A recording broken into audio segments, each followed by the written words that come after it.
Hello everyone and welcome to Sukash kitchen. வணக்கம். So இன்றைக்கி எங்கள் பேக்யார்டில் நின்றுட்டுருக்கேன். இன்றைக்கி என்ன பேச போகிறோன்னா, எப்படி நம்ம வீடுகளில் கிளட்டர் செய்கிறதுன்னு. நிறைய பேருக்கு ஷாப்பிங் ஒரு நல்ல ஒரு ஸ்டிமுலேட்டிங் ஆக்டிவிட்டியாக இருக்கும்.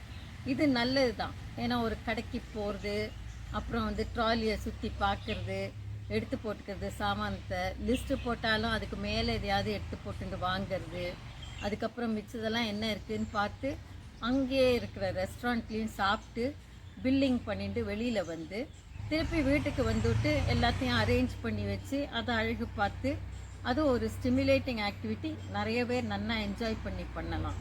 இது பண்ணுறது தப்பே கிடையாது. பட் இது எப்படி ப்ராப்ளமாக இருக்குதுன்னா, இது ஒரு கம்பல்சிவ் ஹேபிட் ஆகிடும்.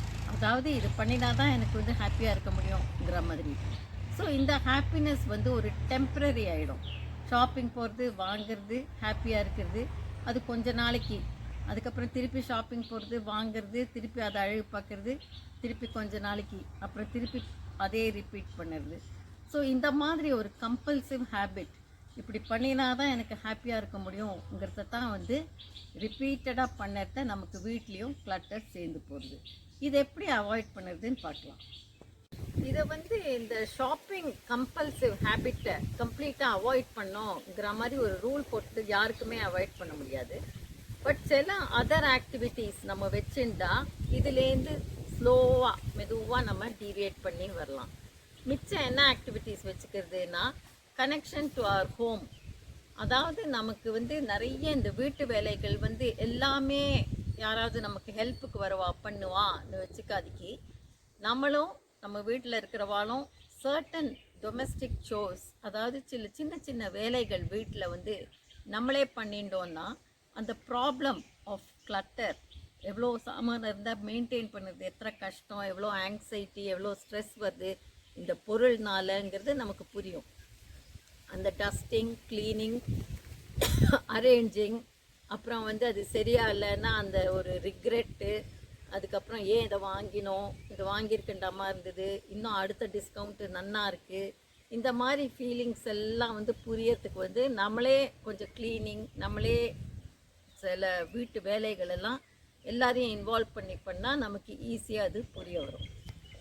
ஸோ எல்லாத்தையும் அவுட் சோர்ஸ் பண்ணாதுக்கு சில வீட்டு வேலைகள் நம்மளே பண்ணுற மாதிரி நம்ம ஆரம்பித்தோன்னா நமக்கு இந்த ப்ராப்ளம் புரியும். இன்னொன்று என்னன்னா, நம்ம outside nature, outside environment கொஞ்சம் கூட என்ஜாய் பண்ணி கொஞ்சம் கூட ஒப்சர்வ் பண்ண ஆரம்பித்தோன்னா நமக்கே அந்த நேச்சரை அப்ரிஷியேட் பண்ணி நமக்கு ப்ரொடெக்ட் பண்ணணுங்கிற ஃபீலிங் வரும். இப்போ இங்கே பார்த்தேன்னா இந்த மரம், செடி, கொடி, இந்த வயல், தோட்டம் எல்லாம் எவ்வளோ அழகாக இருக்குது. இந்த மாதிரி நம்ம அவுட் சைட் நேச்சரை கொஞ்சம் கூட கான்ஷியஸாக அப்சர்வ் பண்ணி பார்த்து என்ஜாய் பண்ணினோன்னா நமக்கு ஆட்டோமேட்டிக்காக நேச்சரையும் ப்ரொடெக்ட் பண்ணோம், அவுட் சைட் என்வாயன்மெண்ட்டை ப்ரொடெக்ட் பண்ணோம், குப்பையெல்லாம் வெளியில் போடக்கூடாது, ஜாஸ்தி சாமானை வாங்கி எல்லாத்தையும் லேண்ட்ஃபில்லில் கொண்டு போய் ரொப்பக்கூடாது, இந்த மரம், செடி, கொடியெல்லாம் என்ன ஆகும் அப்படின்னு யோசிக்கிறதுக்கு ஒரு ஆப்பர்ச்சுனிட்டி கிடைக்கும். அதே மாதிரி இப்போ நிறைய பேர் ஒரு பீச்சுக்கு போகிறோம், ஒரு உதாரணமாக நான் சொல்கிறேன், ஒரு பீச்சுக்கு போகிறோம் அப்படின்னா நிறைய பேர் நான் பார்த்துருக்கேன், அந்த பீச்சோட பிகினிங்லேயே நிறைய ஃபுட் ஸ்டால்ஸ் இருக்கும். அதில் இந்த சாப்பிட்டுட்டு அங்கேயே குப்பையெல்லாம் போட்டுட்டு அப்படியே வந்துடுறா. நிறைய பேர் குழந்தைகளெல்லாம் கூட்டின்னு போனால் இந்த பீச் வாக், மணலில் நடந்து போய் கடலில் நின்று பார்த்து என்ஜாய் பண்ணி அந்த வேவ்ஸு, அலை, ஓசை எல்லாம் என்ஜாய் பண்ணிட்டு கொஞ்சம் டைம் அதுக்கு வச்சுட்டு பண்ணி பார்த்து வந்தால் நல்லாயிருக்கும். ஒரு செலக்ட் ஃபியூ பீப்புள் தான் இந்த மாதிரி என்ஜாய் பண்ணுறா. பாக்கி 90% அந்த சாப்பாடு ஸ்டாலில் நின்று சாப்பிட்டுட்டு வந்துடுறா.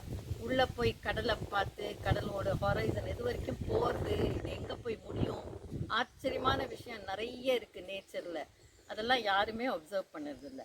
நெக்ஸ்ட் டைம் நீங்கள் குழந்தைகளை கூட்டிட்டு ஒரு ஹாலிடே பிளான் பண்ணி போனீங்கன்னா கிராமம் இல்லைன்னா சீ சைடு அந்த மாதிரி போங்க.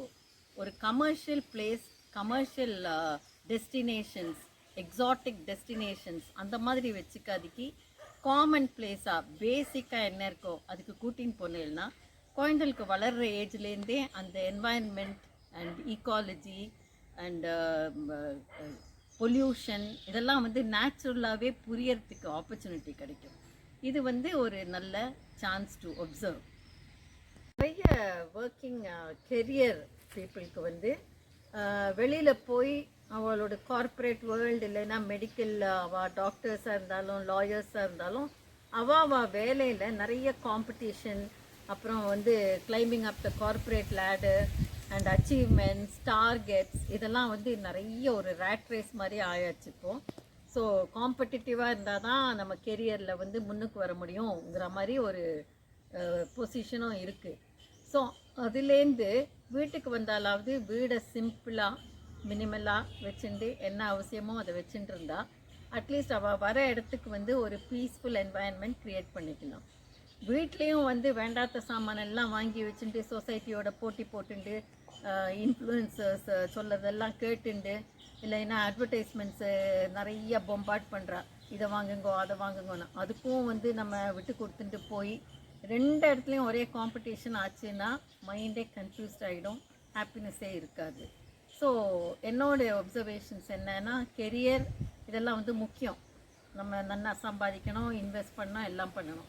பட் அட்லீஸ்ட் வீடு நம்ம ஹோம் என்வாயன்மெண்ட் அதை வந்து சிம்பிளாக ஒரு மாதிரி பீஸ்ஃபுல்லாக காமாக மினிமம் திங்ஸ் வச்சுட்டு நல்லா ஹோம் குக் ஃபுட் சாப்பிட்டுட்டு இருந்தால் நமக்கு வந்து ஒரு இடம் நம்மளோட ஒரு பீஸ்ஃபுல் என்வாயன்மெண்ட் க்ரியேட் பண்ணிக்கிறதுக்கு நல்ல ஒரு சான்ஸ்.